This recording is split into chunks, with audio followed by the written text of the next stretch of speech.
कलियुग के परिणाम आधारा,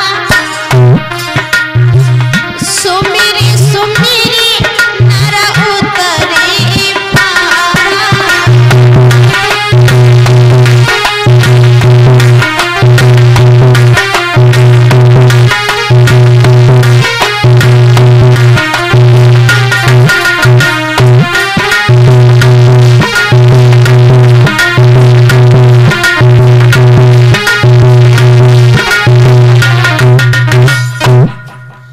कलयुग बोला है महाराज, पहले तो द्वापर त्रेता में लोग संत लोग हजारों वर्ष भगवान का भजन करते थे, तब भी भगवान का दर्शन नहीं होता था।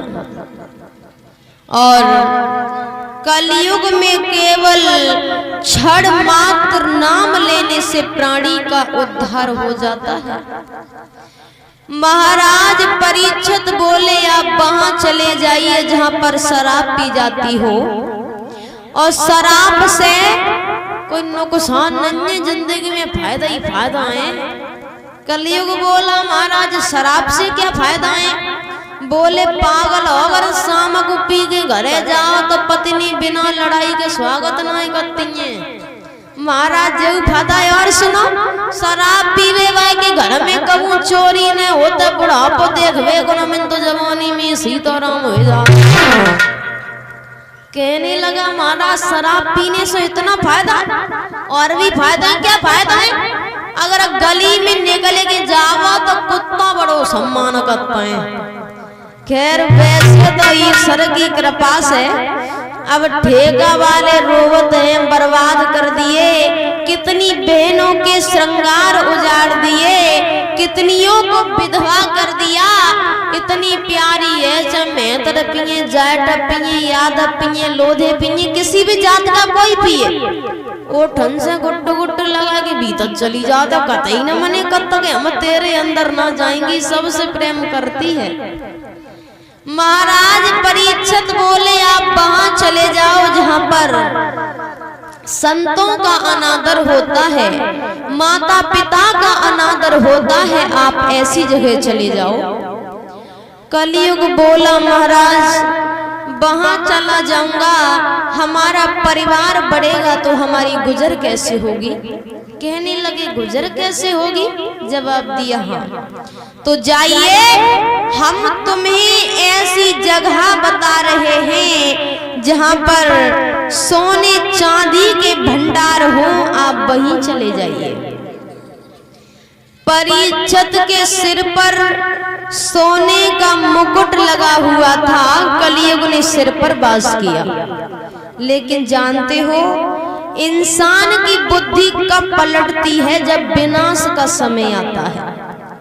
क्या देखा है महाराज परीक्षित ने? अरे एक हिरना पड़ो दिखाई,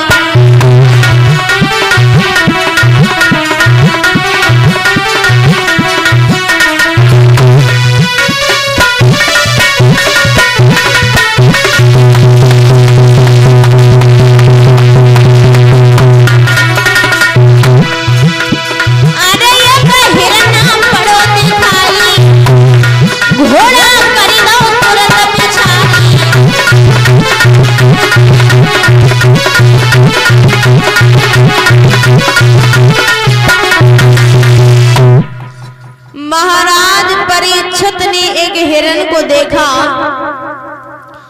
उस हिरण के पीछे घोड़ा दौड़ा दिया। कुछ समय आगे जाकर वो हिरण तो नजर नहीं आया। महाराज परीक्षित को वन में प्यास लगने लगी। महाराज परीक्षित कहने लगे, अरे हमें कोई पानी पिला दीजिए, हमें प्यास लग रही है। पर वन में कोई आवाज सुनने वाला नहीं था।